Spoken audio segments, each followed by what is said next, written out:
Баршаларыңызға қайырлы күн, арнама қош келдіңіздер. Видеоны көрмес бұрын каналыма тіркеліп, лайк басып, комментарий қалдыруды ұмытпаңыздар. Бүгін сіздерді Now Hands Up деген приложение туралы сайт арқылы оқушыларды қызықты етіп тақтаға шығарудың әдісін көрсетпекшімін, ойын түрінде. Ол үшін Google-ға Now Hands Up деп тересіздер және бірінші тұрған сайтқа кіресіздер. Содан соң астына түсеміз. Download деген батырма шығады, сол жерді басамыз және скачать етіп аламыз документті. Сосын извлечь деген батырманы басып, ары қарап өтеміз.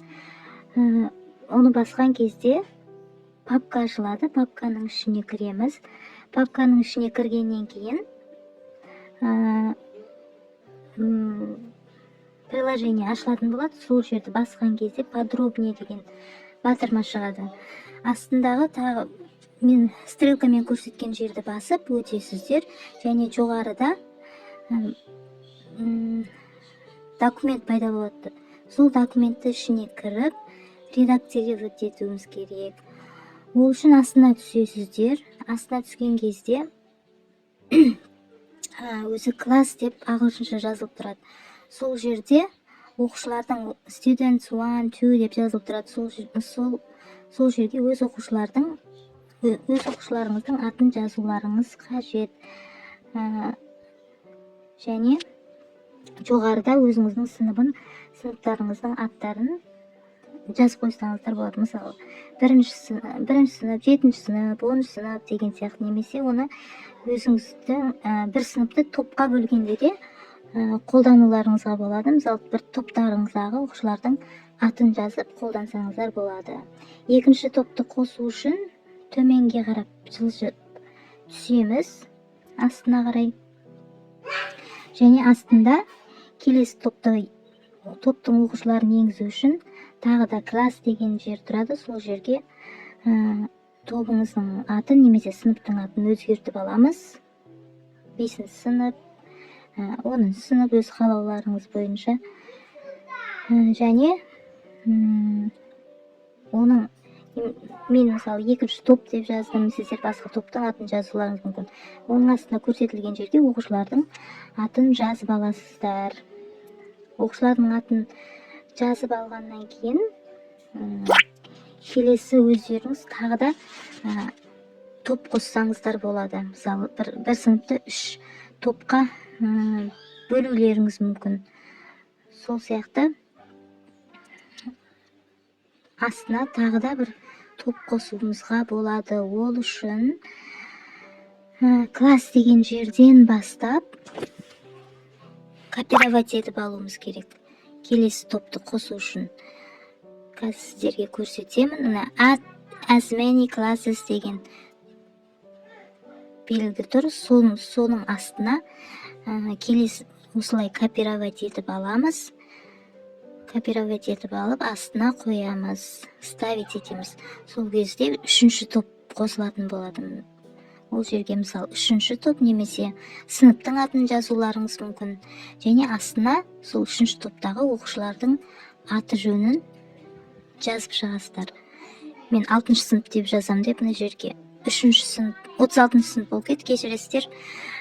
Өздеріңіз жазасыздар. Оны сабаққа дайындалу барысында. Және оның оқушылардың атын жазып болғаннан кейін save деп, файл дегеннің ішіне кіріп save деп, немесе сохранить деп тұрады, сақтап аламыз. Сохранить дегенді басып. Сақтап алған кезде барлық терезені басып, жауып шығып кетеміз. Сохранить деп басамыз, шығып кетеміз. Және бізде терезе пайда болады.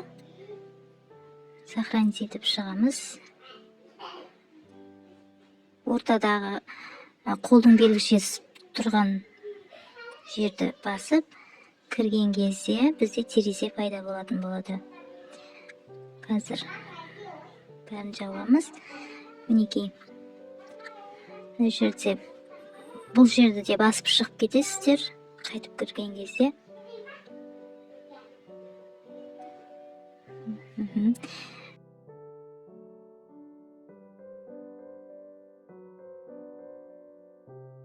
мінекей осындай терезе пайда болады. Окуучулардын аты жөнү жазылган терезе пайда болады. Ак жерди басып тышкандын оң жагын түрткен кезде сыныптарды таңдауга болот. Мисалы басасыз 7-2 сынып немесе топко бөлгөн болсоңуз осулай таңдап ортасын баскан кезде окуучулардын аты ауысатын болот. Согон байланыштуу. Мисалы Алмаз деп түшсө Алмаз жооп берет, Айзере түшсө Айзере жооп берет. Осулай окуучуларда сурактарга жооп бергенде тактага чыгарганда осулай колдонсоңуздар болот. Енді бұл осы бет ең жоғарыда, яғни рабочий столда тұратын болады. Кез келген слайдты ашсаңыз да ол бетінде тұрып қолдана бересіздер. Ол үшін слайдты ашып алыңыз. Оқушылардың аты жазылған терезені бассаңыз, ол слайдтың бетіне шығатын болады. Видеоны соңына дейін көргендеріңізге рахмет. Сау болыңыздар.